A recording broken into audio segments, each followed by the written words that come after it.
Hey pessoas, Hey! pois hoje estamos a fazer um programa um bocadinho diferente porque achámos que a situação merecia. É um programa extra. Morreu Stan Lee, Yeah. o pai da Marvel, é justo dizer isto. Sim, acho que toda a gente pode concordar. Morreu ontem à noite, nós estamos a gravar no dia. Na quarta-feira, dia. Não, Não, terça. estamos a gravar terça, dia 13. Stan Lee morreu na noite de 12. segunda-feira 12 de complicações de uma pneumonia com 95 anos. Yeah. É uma. É muito triste. Ele já era velhinho, mas deixou uma carreira imensa e tantos fãs. Eu, é uma daquelas, obviamente que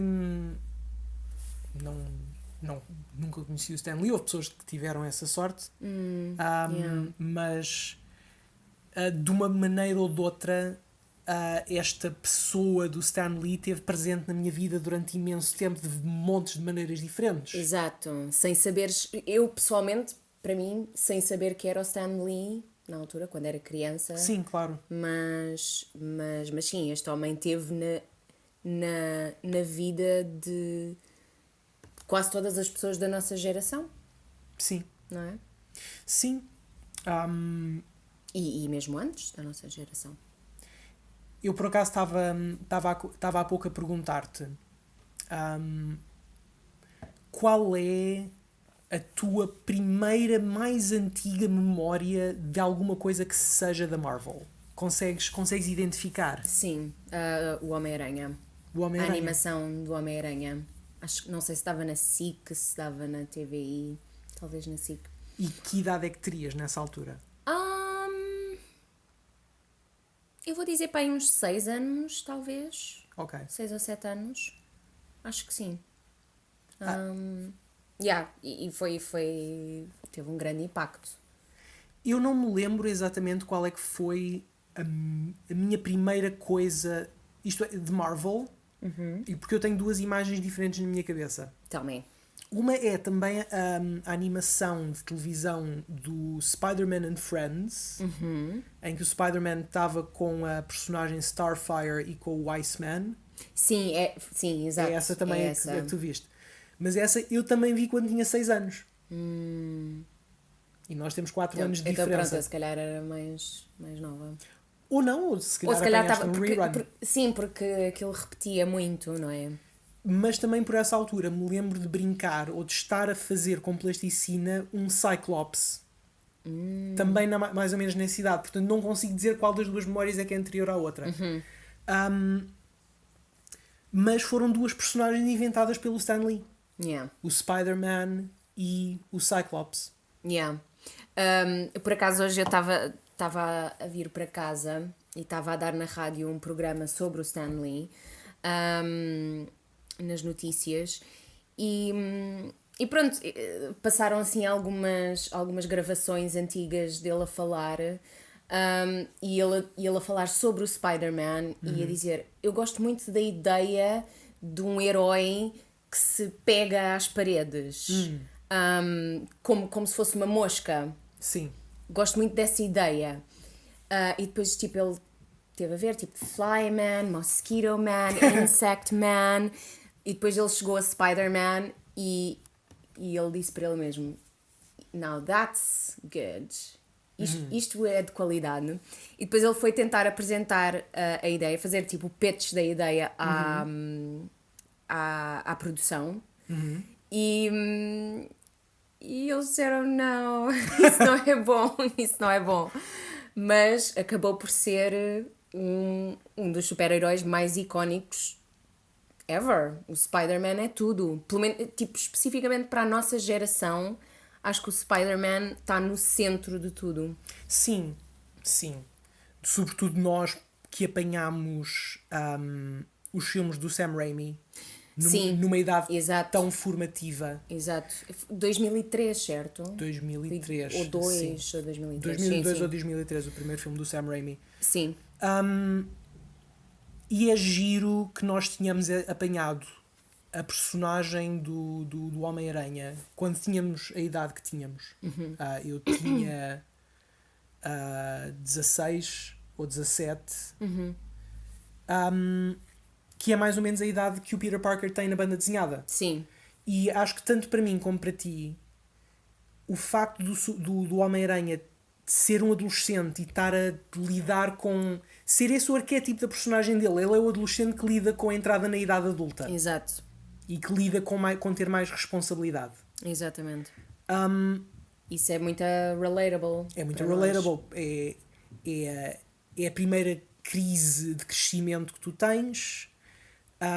Faz parte... é um dos passos mais importantes na viagem do herói. E o Stan Lee soube apanhar isso.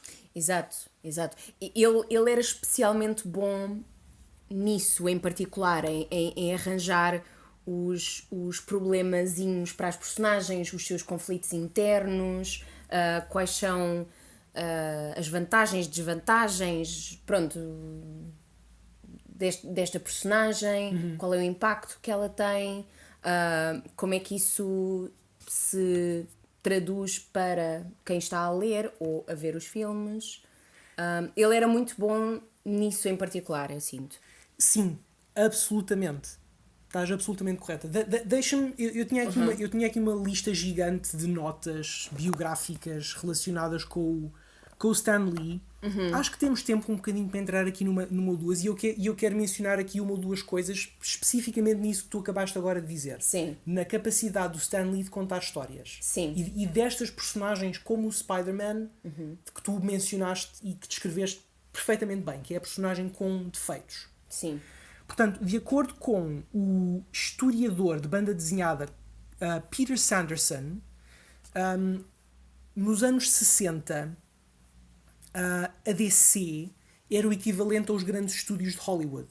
Porque eles tinham, no início dos anos 50, tinham conseguido fazer um revivalismo do super-herói. Sobretudo muito à custa da personagem do Flash. Mas pelo fim, no início dos anos... eles tinham feito isso no início dos anos 50. Pelo início dos anos 60 eles já tinham explorado outra vez o Batman, já tinham explorado outra vez o Super-Homem, já tinham explorado outra vez aqueles heróis todos da época dourada da banda desenhada, e estavam a entrar numa repetição criativa. Sim. E o que acontece no início dos anos 60 é que a Marvel é pioneira numa maneira nova de contar histórias. Quase como se fosse uma new wave, uma nouvelle vague francesa. Sim, na banda desenhada. Mantendo a analogia para os grandes estúdios de cinema. Sim. E a Marvel foi pioneira nessa maneira de contar histórias e caracterizar personagens, abordando temas mais sérios. Exato. Atraindo uma audiência mais jovem de adolescentes. O X-Men é basicamente a junção dessas duas coisas. Precisamente. E à frente disto estava o Stan Lee. Yeah. E o que aconteceu foi que no fim dos... por essa altura, no fim dos anos 50, a Marvel estava a acabar-se. Também não estava a conseguir fazer nada. Não tinha conteúdo assim fresco. E o Stan Lee estava a pensar sair da Marvel. Ele, por essa altura, já trabalhava na Marvel. E foi a mulher dele que o aconselhou a contar histórias de que ele gostasse mais. Porque ele vai sair da Marvel de qualquer maneira, ele pode fazer o que quiser. Não sabia que tinha sido essa a influência. E o que aconteceu foi que o Stan Lee escolheu criar um grupo de heróis com falhas para fugir aos arquétipos do super-herói perfeito. Estas personagens eram muito mais naturais, tinham mau feitio, eram melancólicas, eram vaidosas, discutiam umas com as outras, preocupavam sobre quem é que havia de pagar as contas ou não. Exato. Trazê-los ao nosso nível, Exatamente. ao nível de ser humanos, do que é ser um adulto, o que é ser um jovem, o que é ter os problemas do dia a dia. Exatamente, não é seres um alienígena vindo de Krypton, que é basicamente Deus. I mean, a banda desenhada e os filmes e as séries e isso tudo são para nós. Se são para nós, nós temos que nos conseguir relacionar com essas personagens, senão não temos quase interesse nenhum, não é? Exato. No que nos está a ser apresentado. Exato. Essas primeiras personagens que o Stan Lee inventou para isso foram os Fantastic Four. A grande família da Marvel. Yeah, A primeira família. yeah. Foram inventados pelo Stan Lee e pelo Jack Kirby. E ao longo dos anos o Stan Lee viria a inventar ou co-inventar personagens como o Hulk, Yeah. o Thor, o Iron Man, os X-Men originais. Com o Bill Everett ele inventou o Daredevil, com o Steve Ditko inventou o Doctor Strange e o Spider-Man, entre muitas outras personagens. Exato. Portanto, ele teve mesmo no core do que é a Marvel. Sim, absolutamente. Completamente. Não há volta a dar. Ele é o pai da Marvel. Ao mesmo tempo, e não foi só nisso que ele foi inovador, não foi só na maneira de contar histórias. Conta lá. Durante a sua estadia na Marvel como diretor, foi ele que introduziu a prática de ter sempre um painel de créditos com os autores da banda desenhada logo na primeira página. Fixe. Isso veio dele, incluindo não só o escritor e o artista, mas também o pintor e o letrista. Nice.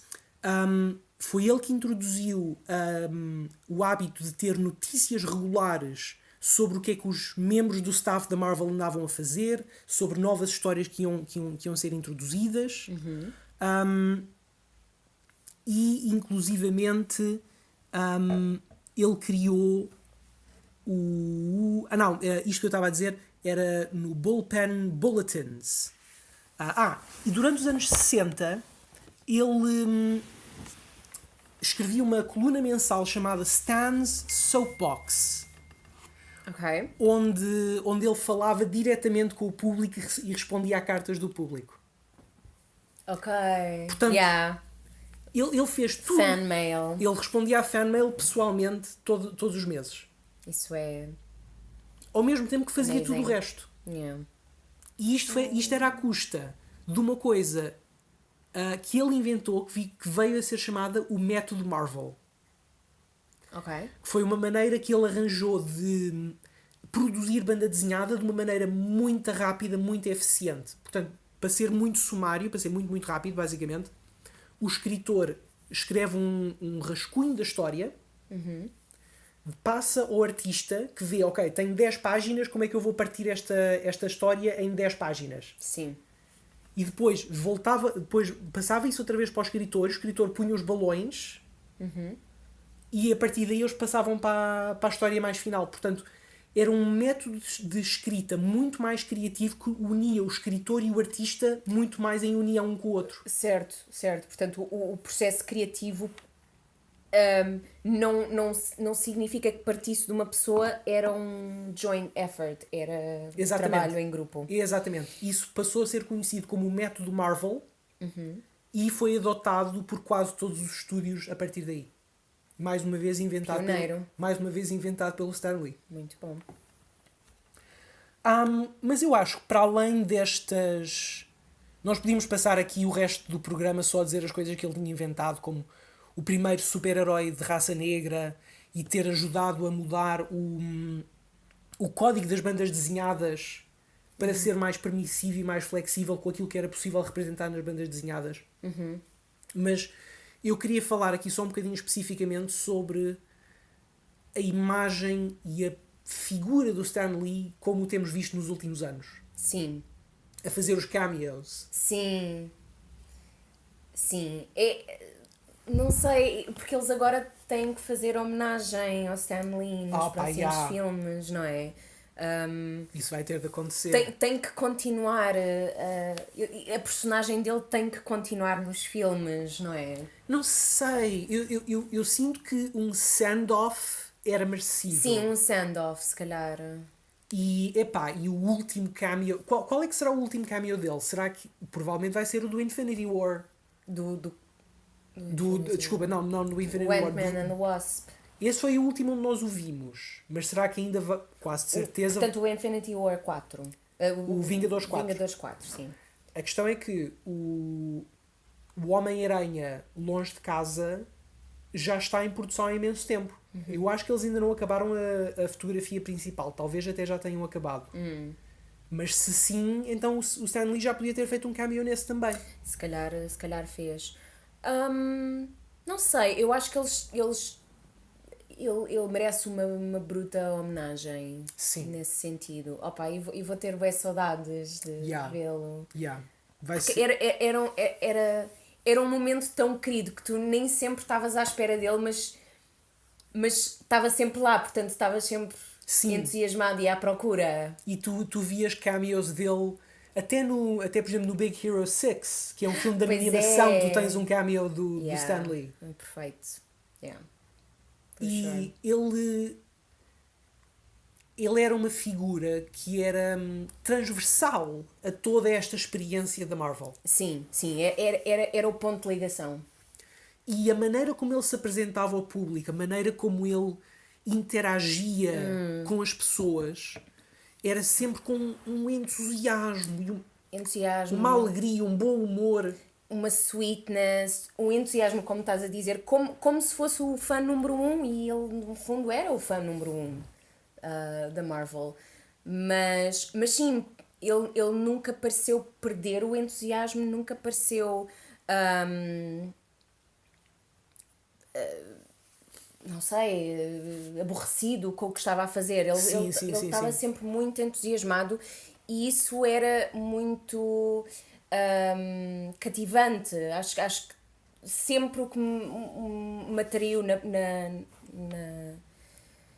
nele como pessoa foi esse entusiasmo, e vê-lo nas Comic Cons muito entusiasmado e a falar com as pessoas e sempre muito simpático, querido, quente. E, novamente, muito entusiasmado com a Marvel. E com os fãs. Eu lembro-me sempre... ele é infinitamente citável. Sim. Mas eu lembro-me sempre... Uma das ideias mais engraçadas que eu me lembro... Aliás, eu até nem... Isto nem... Eu já vi isto em várias fontes, mas... Onde esta ideia me ficou na cabeça foi numa entrevista... Não me lembro se era do Todd McFarlane ou... de um destes artistas mais recentes com quem o Stan Lee trabalhou.